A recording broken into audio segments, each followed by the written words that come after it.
Pamalandong sa Mateo Kapitulo 11, versikulo 25 hangtod 27.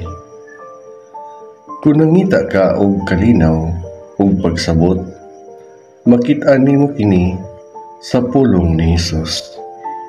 Ipakita niya kanato ang kaayo nga magdapit sa tanan, magpamalandong kita.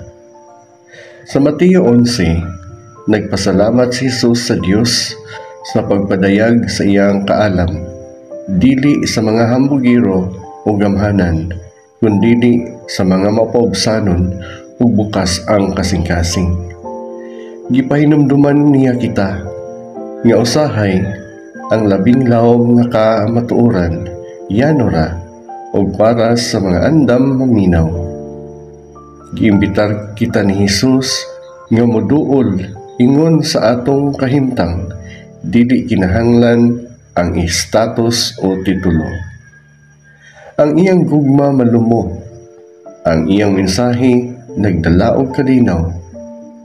Karon atong hinumduman nga magpabilin nga mapaubsanon ug ablihan ang atong mga kasing-kasing sa malumo nga mga pagpadayag sa Dios.